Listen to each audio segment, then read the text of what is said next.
Eu já dirijo caminhão há muito tempo. Estrada, para mim, sempre foi rotina. Mas tem uma noite de 2017 que mudou completamente a forma como eu vejo viagens noturnas, principalmente no deserto. Eu estava atravessando o deserto de Mojave, na Califórnia, fazendo uma entrega durante a madrugada. Não lembro exatamente o que eu levava, só sei que precisava chegar ao Arizona o quanto antes. Naquela época, eu estava apertado de dinheiro, então qualquer hora parada parecia prejuízo. O problema é que a noite estava escura demais. Daquelas escuridões que parecem engolir a estrada. Não tinha lua. Não tinha carro. Não tinha nada. Só o som constante do motor e os faróis do caminhão, que, para piorar, estavam fracos. Eu vinha adiando o conserto fazia meses. Normalmente não fazia tanta diferença, mas ali, naquele vazio absoluto, eu mal conseguia enxergar alguns metros à frente. Várias vezes pensei em encostar e esperar o sol nascer. Meu corpo pedia isso, mas minha cabeça insistia. É só uma estrada reta. Vai dar tudo certo. Até que não deu. Mais ou menos uma hora antes do amanhecer, vi algo surgir na frente. Rápido demais. Meu cérebro entrou em modo de alerta. Achei que fosse um animal atravessando a pista. Pisei no freio com tudo. O caminhão parou derrapando. Foi aí que eu vi. Um carro, parado bem no meio da estrada. Pisca-alerta ligado. Porta do passageiro escancarada. Meu caminhão parou a menos de 1 metro de bater nele. Fiquei alguns segundos parado, respirando fundo, tentando entender aquela cena. Aquilo não fazia sentido nenhum. Quem deixa um carro no meio do nada, no meio da pista, daquele jeito? Mesmo assim, pensei que alguém pudesse estar precisando de ajuda. Talvez bateria descarregada. Talvez alguém machucado. Encostei o caminhão no acostamento e desci. O ar estava quente, pesado. Não tinha vento. Não tinha insetos. Não tinha barulho nenhum. Só o tic, tic, tic do pisca-alerta ecoando no deserto. Quanto mais eu me aproximava do carro, mais estranho tudo parecia. Era um Ford Fusion vermelho. Parecia novo, limpo demais para estar abandonado ali. Olhei pela porta aberta. Nada. Dei a volta no carro. Conferi os bancos. O banco de trás. O chão. Não tinha ninguém. Naquele momento, o medo começou a bater de verdade. Porque uma coisa alguém precisar de ajuda. Outra é um carro vazio, ligado, no meio do nada. Comecei a olhar em volta, sentindo aquela sensação horrível de estar sendo observado. Mas o escuro não deixava ver nada além do alcance dos faróis do caminhão. Mesmo assim, contra tudo o que meu instinto dizia, resolvi olhar mais um pouco. A chave ainda estava na ignição. Fui até o porta-malas. Trancado. Destranquei com a chave. Mesmo assim, não abria. Forçando pelo banco traseiro, consegui acesso, e foi aí que meu estômago gelou. Lá dentro tinham 3 sacos de lixo grandes, daqueles bem resistentes, e uma corda, como se alguém tivesse amarrado o porta-malas por dentro. Eu parei. Engoli seco. Olhei ao redor mais uma vez. Quando cheguei bem perto de um dos sacos. Colisão bang. Um tiro cortou o silêncio do deserto. O som foi tão alto que parecia ter explodido dentro da minha cabeça. Bati a cabeça no teto do carro. Larguei tudo e corri como nunca tinha corrido antes. Enquanto subia no caminhão, ouvi uma voz rouca gritando atrás de mim. Ei! Ei! Liguei o motor às pressas. Ele quase morreu. Meu coração estava batendo tão forte que eu mal conseguia pensar. E então eu vi o homem. Ele estava parado perto do porta-malas. Era baixo, forte, ruivo. Usava macacão e botas pesadas. Numa mão, segurava uma pá pequena. Na outra, um rifle antigo. A gente se encarou por alguns segundos que pareceram minutos. Ele não parecia louco. Parecia assustado. Mesmo assim, Quando ele começou a acenar pedindo para eu parar, eu não pensei duas vezes. Engatei a marcha e acelerei. Pelo retrovisor, vi ele correr atrás do caminhão por alguns segundos, depois voltar correndo para o carro. Achei que tinha acabado ali. Mas não tinha. Alguns minutos depois, vi faróis se aproximando rápido demais atrás de mim. Era o mesmo carro. Ele colava na traseira do caminhão, buzinava, tentava me fazer parar. Liguei para a polícia com a voz tremendo. Depois de um tempo que pareceu eterno, vi luzes de viatura mais à frente. O carro desviou bruscamente e entrou no deserto, desaparecendo no escuro. Contei tudo para o policial. Ele anotou. Disse que investigariam. Nunca mais tive notícias.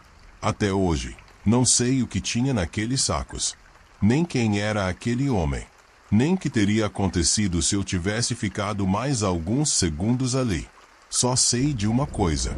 Depois daquela noite, o deserto nunca mais foi só uma estrada para mim.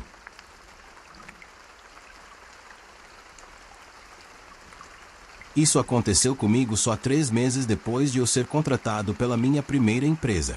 Eu ainda era muito novo na profissão, do tipo que aprende mais errando do que acertando. Ainda estava pegando o jeito da estrada, dos horários malucos, do cansaço constante, e fingindo, todos os dias, que sabia exatamente o que estava fazendo. Naquele dia específico, eu estava dirigindo do sul de New Jersey até Lafayette, em Indiana. Uma viagem longa, 12 horas direto, só estrada, asfalto e pensamento solto. Só que tem um detalhe importante que muda tudo. Antes dessas 12 horas, eu já tinha dirigido mais 8.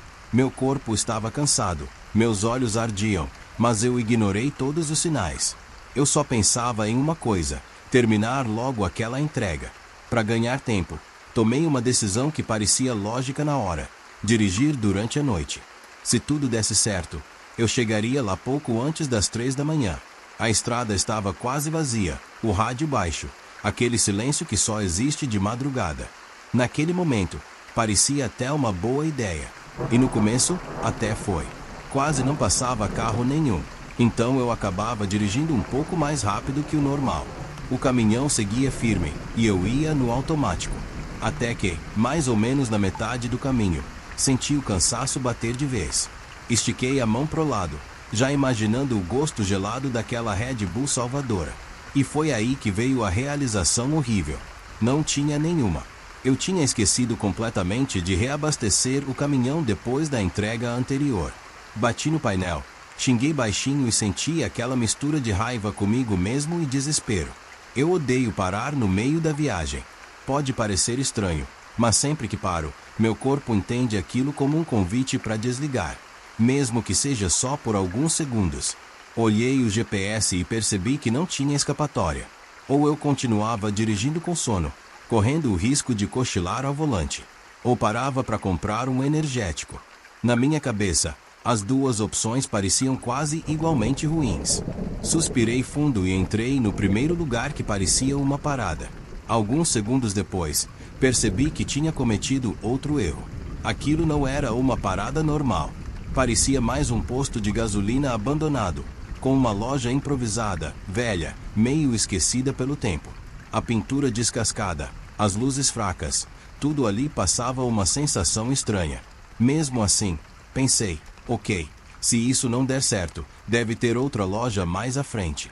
Estacionei o caminhão e fui até a primeira loja de conveniência. Eu esperava algo simples, ou a porta estaria aberta, ou estaria trancada. Mas quando empurrei a porta, ela simplesmente se abriu. Lá dentro estava completamente escuro. Entrei devagar, os passos ecoando no silêncio, os olhos tentando se acostumar. Eu torcia para encontrar qualquer coisa, uma bebida esquecida, um lanche velho, qualquer coisa que me mantivesse acordado. Quando eu já estava quase desistindo, meus olhos finalmente se ajustaram à escuridão, e foi então que percebi um brilho fraco vindo do fundo da loja. Caminhei até lá.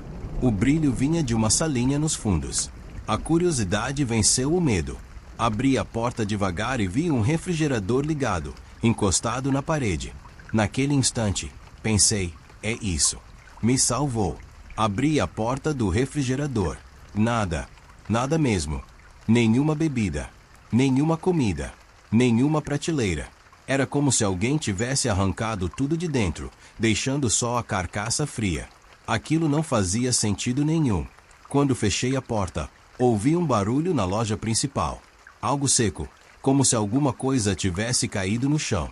Meu corpo inteiro travou. Fiquei parado uns 10 segundos, sem respirar direito, tentando entender se aquilo tinha sido coisa da minha cabeça, fruto do cansaço. Voltei devagar para a sala principal. Olhei em volta. Nada. Uma parte de mim queria investigar mais. Outra parte gritava, quase em pânico, "Vai embora agora." Escolhi ouvir a segunda. Saí da loja e praticamente corri até a outra, mais adiante. Essa sim, estava aberta. Comprei minha bebida, voltei rápido pro caminhão, mas tudo naquela parada parecia errado. O ar parecia pesado. Antes de ligar o motor, olhei mais uma vez para a loja abandonada. A porta estava aberta. Eu tinha certeza absoluta de que tinha fechado. Senti um arrepio subir pelas costas. Decidi que aquilo não era problema meu. Liguei o caminhão e voltei para a estrada. A cafeína começou a fazer efeito, o sono diminuiu, mas minha cabeça não parava. Um prédio abandonado até dava para explicar, mas aquele refrigerador vazio não fazia sentido. Não importava o quanto eu tentasse racionalizar. Tentei esquecer. Foi então que percebi algo muito pior. A cortina atrás de mim, dentro da cabine, começou a se mexer. Bem devagar, como se algo tivesse passado por trás dela. O suor começou a escorrer pela minha testa. Olhei pelo retrovisor e vi a cortina ondular, mesmo com o ar desligado. Meu coração disparou. Naquele momento, só um pensamento passou pela minha cabeça. Tem alguém no meu caminhão. Eu não tinha nenhuma arma. Sem fazer barulho, peguei o celular e coloquei o endereço da delegacia mais próxima. Os 20 minutos até lá foram os mais assustadores da minha vida. Eu dirigia tenso, imaginando alguém me agarrando por trás ou tentando fazer o caminhão perder o controle. Quando finalmente cheguei, estacionei o mais perto possível e praticamente corri para dentro da delegacia. Em segundos, vários policiais cercaram o caminhão. Quando abriram a parte de trás, aquilo ficou marcado na minha mente para sempre. Eles tiraram 3 pessoas lá de dentro, 2 homens e uma mulher. Pareciam moradores de rua. Estavam sujos, enrolados em cobertores velhos e imundos. Um dos homens carregava 2 canivetes automáticos. Nenhum deles disse uma palavra. Eles só me encaravam, com um olhar frio, vazio e ameaçador, enquanto eram algemados. Até hoje, eu não sei o que eles queriam. E, sendo sincero, acho que nunca vou saber. Meu nome é Kevin, e eu sou caminhoneiro há quase 15 anos. Já passei por várias empresas, e com o tempo, tudo vira meio automático. Pegar a carga, conferir, dirigir, entregar. Simples assim. A gente não ganha por hora, então quanto mais rápido termina, melhor. Por causa disso, eu sempre achei que aguentava mais do que a maioria. Principalmente mais do que os caminhoneiros mais novos. Só que pensar assim é perigoso, porque faz a gente ir além do limite, principalmente quando o corpo pede descanso. 4 anos atrás, eu trabalhava em um armazém no Dakota do Norte. É um lugar bem plano, quase sem curvas. Parece ótimo para dirigir, mas tem um problema sério. Se você cochilar por alguns segundos, o caminhão pode sair da estrada sem você nem perceber. Era uma terça-feira fria de maio, começo da semana. Isso significava mais serviço e pouco descanso. Eu resolvi fazer tudo de uma vez e planejei ir direto até Montana, sem parar nem para dormir. Saí depois do almoço, achando que chegaria bem cedo no dia seguinte. Fui acelerando um pouco mais do que devia, tentando ganhar tempo. Só que conforme a noite foi passando, o sono começou a bater forte. Quando deu meia-noite, eu já estava esfregando os olhos sem parar. Teve uma hora que eu quase não conseguia mantê-los abertos. Lembrei de um amigo meu, o Tristan, que tinha me mostrado anos antes uns sais aromáticos. É algo com um cheiro muito forte que te acorda na hora. Você cheira e pronto, desperta. Mas ele sempre dizia, não usa demais. Isso pode dar ruim. Mesmo assim, Naquela situação, eu não via outra saída. Peguei o frasco, dei uma cheirada forte, e na hora meu coração acelerou. Parecia que alguém tinha ligado um botão dentro de mim. Por alguns minutos, funcionou. Só que passou rápido. Meia hora depois, o sono voltou ainda pior. Num descuido, o caminhão começou a puxar pro acostamento, e o barulho do pneu me fez acordar no susto. Ali eu percebi. Isso estava ficando perigoso de verdade. Resolvi parar. O problema é que não tinha posto, não tinha cidade, só floresta dos dois lados da estrada. Diminuí a velocidade, procurando qualquer lugar seguro. Foi então que os faróis iluminaram algo estranho no meio da pista. Um vestido roxo. Eu franzi a testa, achando que era coisa da minha cabeça. Pisquei várias vezes. Mas não, o vestido estava ali mesmo, jogado no asfalto. Passei devagar, com um aperto no peito. Uns 200 metros depois, vi um par de sapatos. Aí, o medo começou de verdade. Continuei dirigindo, já quase rezando para achar um lugar para parar. Lembrei do meu pai, que era muito religioso, e segurei o crucifixo antigo que ele tinha me dado, pedindo em silêncio para tudo ficar bem. Logo depois, vi mais roupas espalhadas pela estrada. E então algo me gelou por dentro. Algumas eram roupas de criança. Foi nesse momento que eu parei o caminhão. Desliguei o motor, e o silêncio ficou pesado, estranho. Parecia que o ar tinha mudado. Algo ali não estava certo. Fiquei sentado alguns segundos, sem saber o que fazer. Como nada aconteceu, desci para olhar mais de perto. O frio da madrugada bateu no rosto e me acordou um pouco mais. E não tinha dúvida, eram roupas de crianças, de menino e de menina. Olhei para a floresta, mas era escura demais. Eu virava a cabeça o tempo todo, com aquela sensação horrível de estar sendo observado. Tudo em mim dizia para ir embora. Quando me virei para voltar pro caminhão, ouvi um estalo, como um galho quebrando. Veio da esquerda. Olhei rápido. Nada. Alguns segundos depois, outro estalo. Agora do outro lado da estrada. Meu corpo inteiro entrou em alerta. Corri de volta pro caminhão. Quando ia fechar a porta, ouvi algo que fez meu sangue gelar. Um grito de criança, vindo da floresta. Eu travei. O coração disparou. Eu não sabia o que fazer. Entrar na mata escura era loucura, mas ignorar um possível pedido de ajuda parecia impossível. Antes que eu decidisse qualquer coisa, ouvi outro grito, quase igual ao primeiro. Sem pensar, liguei o caminhão e apontei os faróis na direção do som. A luz entrou uns 30 metros dentro da floresta. E foi aí que eu vi. Tinham 3 ou 4 pessoas escondidas entre as árvores. Uma delas segurava um alto-falante grande. Quando os faróis bateram neles, eles se esconderam rápido. Mas eu já tinha entendido tudo. Os gritos eram falsos. Eles estavam tentando me atrair para a floresta. Fiquei em choque. De repente, algo bateu forte na lateral do caminhão. Alguém tinha jogado alguma coisa. Não esperei mais. Acelerei o máximo que pude e fui embora dali. Enquanto me afastava, ainda vi uma pessoa do outro lado da estrada gritando algo que não consegui entender, antes de jogar outro objeto que rachou o vidro do passageiro. Dirigi a última hora sem falar nada, sem pensar em nada. Entreguei a carga e apaguei de cansaço, dormindo quase 10 horas seguidas. Quando acordei, liguei para a polícia e contei tudo. Disseram que iriam investigar. Nunca mais tive notícias. Às vezes penso que fui idiota por sair do caminhão. Mas quando você acredita que crianças estão em perigo, é impossível simplesmente virar as costas. Depois de tantos anos na estrada, nada foi tão estranho, nem tão assustador, quanto aquela noite.